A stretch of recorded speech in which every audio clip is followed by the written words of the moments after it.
Desde los comienzos de la humanidad, el hombre ha usado las pieles de los animales para protegerse de la intemperie. En épocas muy lejanas, esto se lograba matando a los animales y usando las pieles enteras para cubrirse del cuerpo. Todavía hoy los habitantes de las zonas polares utilizan esta técnica, en particular con las pieles de los osos y las focas. Esto era una necesidad porque el hombre es un mono desnudo. Su piel lampiña no le da protección adecuada contra las inclemencias del tiempo. En la época moderna todavía se acostumbra, aunque cada vez menos, sacrificar animales para lucir sus pieles como objeto de lujo o de moda. Desde hace algún tiempo, sin embargo, esta práctica ha sido mal vista porque representa el sacrificio inútil de las especies de pelo fino, con el único propósito de satisfacer la vanidad humana, y hoy en día esta práctica es vista como cruel e innecesaria.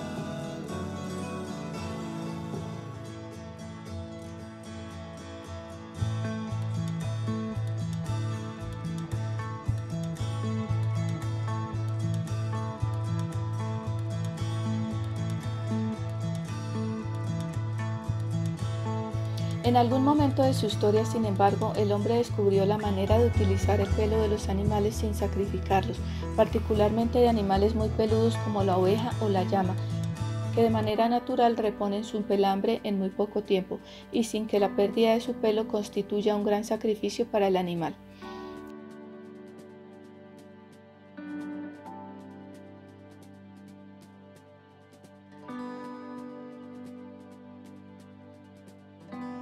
Esto los llevó a desarrollar técnicas de esquilado, o sea, de cortarle ese pelo a los animales,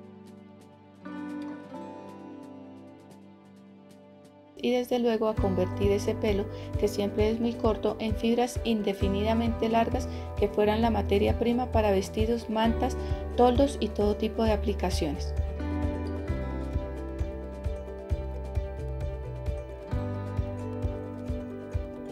Además descubrieron una cantidad de plantas que producían fibras que también podían convertirse en telas y tejidos para todos estos propósitos.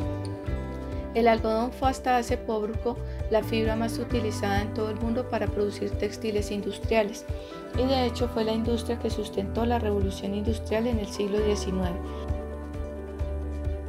Pero también el lino en los países europeos y muchas variedades de penca de cabuya, de la que además se produjeron cuerdas para los barcos y para toda suerte de aplicaciones humanas. En la China descubrieron el gusano de seda, que produce fibras de su baba que sirven para elaborar telas finísimas y codiciadas. La seda de Oriente motivó un flujo enorme y comercial con Europa, y a su manera motivó el viaje de Cristóbal Colón, que resultó en el descubrimiento de América. En nuestro propio territorio, los indígenas eran hábiles tejedores de mantas, y en algunos sitios se conserva la tradición del tejido en telar de telas burdas de lana para mantas y prendas muy variadas.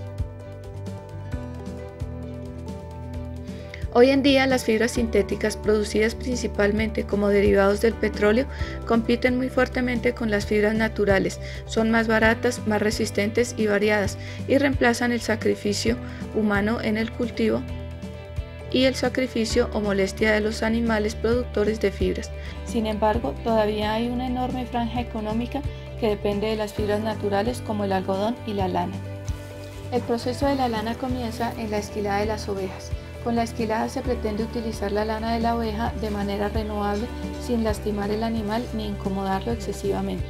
El proceso de la esquilada es una tarea más o menos inocua y consiste en retirar el vellón, que así se llama la cubierta peluda del animal, con tijeras comunes o también con tijeras especiales, e incluso con máquinas de variadas clases. En todos los casos, el esquilador procura no maltratar el animal y proteger al máximo su piel para que pueda recuperarse y en cuestión de un año recuperar su vellón para volver a esquilarla. El vellón recién cortado tiene una gran variedad de grasa, de mugre y de excrementos, y no puede utilizarse directamente para hacer ninguna prenda.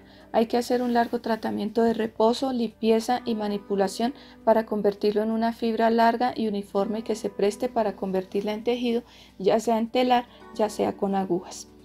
El vellón se deja reposar varios días, preferiblemente al sol, y luego se afloja golpeándolo con una vara o en máquinas industriales cuando se toma ese camino. El golpeado de la lana le afloja muchas impurezas como polvo, restos de hojas y excrementos.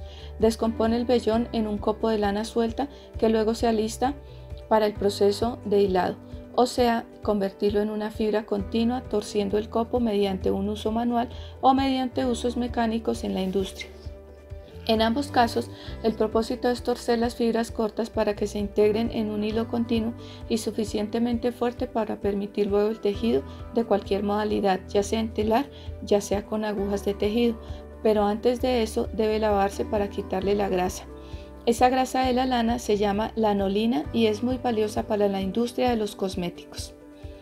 El hilado manual se sirve de una herramienta milenaria que consta de un eje de cualquier material, ya sea de madera, de hueso o incluso de metal, en cuyo extremo se fija una pesa circular que se llama tortero y que puede ser desde un hueso o una papa hasta una pieza finamente tallada en piedra o cualquier otro material. En el extremo del uso tiene una puntica de flecha o cualquier otro tipo de gancho de donde se cuelga el tramo de lana y al echar a girar el uso va torciendo la fibra en hilo utilizable que después se tuerce con otros tramos de hilo para formar el producto final para el telar o las agujas. El propósito del tortero es mantener el impulso del uso mientras se tuerce la lana y la lana torcida se va enrollando en el cuerpo o eje del uso a medida que se produce.